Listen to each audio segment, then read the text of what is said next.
ఎలాగున్నారండి? ప్రభు మహాకృపలో మీరు అందరూ క్షేమమే కాదు. ప్రభువైన యేసుక్రీస్తు నామమున మీకు నా హృదయపూర్వక శుభాలు, వందనాలు తెలియజేస్తున్నా. నేటి దిన వాక్య ధ్యానం కొరకు సామ్స్ 34 థర్డ్ స్టాంజా 34వ కీర్తన 3వ చరణం. నాతో కూడి యెహోవాను గణపరచుడి, మనం ఏకముగా కూడా ఆయన నామమును గొప్ప చేయదము. వాక్య ధ్యానం కొరకై ప్రార్థన. ప్రేమగల మా తండ్రి, మీకు వందనాలు. నేడు చదవబడిన ఈ వాక్య భాగం ద్వారా మాతో మాట్లాడి బలపరచండి. యేసుక్రీస్తు నామములో ప్రార్థిస్తున్నాను తండ్రి, ఆమేన్. చదవబడిన ఈ వాక్య భాగంలో దేవుని ప్రజలతో కూడి ఏకముగా ప్రభువును గణపరచుట, ఆయన నామాన్ని గొప్ప చేయుట విశ్వాసి జీవితానికి ఎంతో ఉన్నతమైనటువంటి మేలులు పొందేటటువంటి కార్యం. వ్యక్తిగతంగా మనం ప్రభువును స్తుతించటం అది ఒక మేలైతే, దేవుని ప్రజలందరితో కూడా కలిసి దేవుని స్తుతించటం, మనం జయించలేని అనేక విషయాల్లో ప్రభువు ఇచ్చే సహాయం పొందటానికి అది కారణమై ఉంది. పరిశుద్ధ గ్రంథంలో రాయబడినటువంటి ఒక సంఘటన మనం పరిశీలన చేస్తే, second book of Chronicles chapter 20 words 21, రెండవ దినవృత్తాంతములు 20వ అధ్యాయం 21వ వచనం. మరియు అతడు జనులను హెచ్చరిక చేసి, తర్వాత యెహోవాను స్తుతించుటకును గాయకులను ఏర్పరిచి, వారు పరిశుద్ధాలంకారములు ధరించి సైన్యం ముందర నడుచుచు యెహోవా కృప నిరంతరం ఉండును, ఆయనను స్తుతించుడి అని స్తోత్రం చేయుటకు వారిని నియమించాను. జరిగినటువంటి సంఘటన మనం పరిశీలన చేస్తే, యెహోషాపాతు అనేటటువంటి రాజు యూదా ప్రజలను పరిపాలిస్తున్నటువంటి రోజుల్లో వారి మీదకి మోయాబీయులు, అమ్మోనీయులు, మెయోనీయులు అనేటటువంటి 3 రాజ్యాల వారు దండెత్తి వచ్చారు. ఆ సమయంలో అతడు నీవే మాకు దిక్కు అని ప్రభు సన్నిధిలో ప్రార్థన చేశాడు.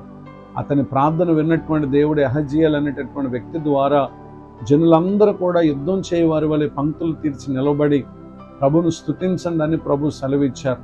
ఆ మాట చొప్పున వారు చేయగా దేవుడు వీరి మీదకి వచ్చినటువంటి వారి మీద మాటుగంటలను పెట్టగా వచ్చినటువంటి శత్రువులందరూ కూడా హతులైపోయారు.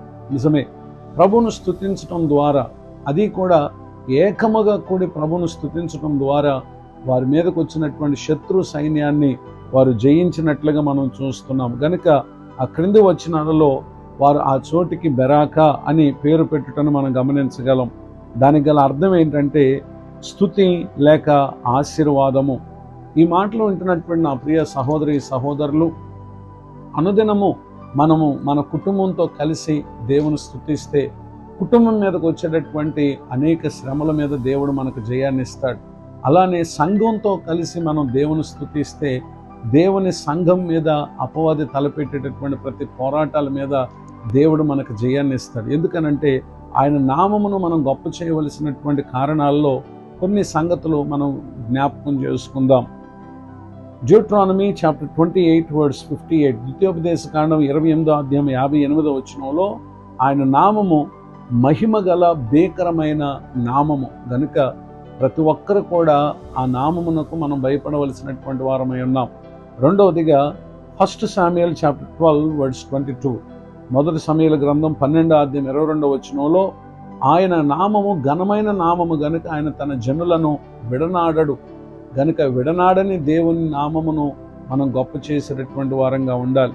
మూడవదిగా 1 క్రానికల్స్ చాప్టర్ 16 వర్డ్స్ 10, మొదటి దినవృత్తాంతంలో 16వ అధ్యాయం 10వ వచనంలో ఆయన నామము పరిశుద్ధ నామం గనుక మన జీవితాలను పరిశుద్ధపరిచినటువంటి ఆయన నామమును మనం గొప్ప చేయాలి. మరొక మాట మనం చూస్తే 1 క్రానికల్స్ చాప్టర్ 29 వర్డ్స్ 13, మొదటి దినవృత్తాంతములు 29వ అధ్యాయం 13వ వచనంలో ఆయన నామము ప్రభావము గల నామము, అనగా శక్తి కలిగినటువంటి నామం. ఇలా ఎన్నో విషయాలు పరిశుద్ధ గ్రంథం మనకు తెలియపరుస్తూ ఉంది.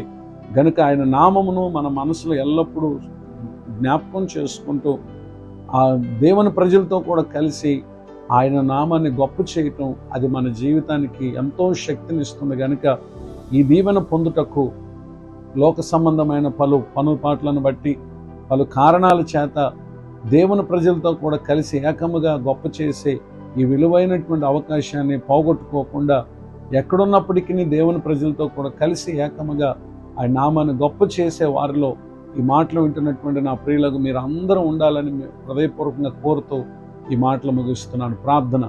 ప్రేమ కలిగిన మా తండ్రి, మీకు వందనాలు. విన్న ఈ మాటల ద్వారా మీరు మమ్మల్ని బలపరిచినందుకు స్తోత్రం. దైవజనులను, వారి కుటుంబాన్ని, సేవా పరిచయాన్ని దీవించండి. కృంగిన వారిని, దుఃఖితులను, వేదనలో ఉన్న వారిని ఆదరించండి. మరి యొక్క నూతన సంవత్సర దయాకిరీటాన్ని పొందినటువంటి మా ప్రియులను బట్టి మిమ్మల్ని స్తుతిస్తున్నాం. తమ ముందున్న సంవత్సరములన్నీ మేలు కలుగు చేయండి.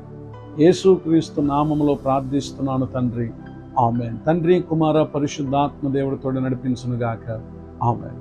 నేడు విన్న ఈ మాటలు మీకు ఆశీర్వాదకరంగా ఉంటే మీరు పొందు మేలు మాతో పంచుకోనండి.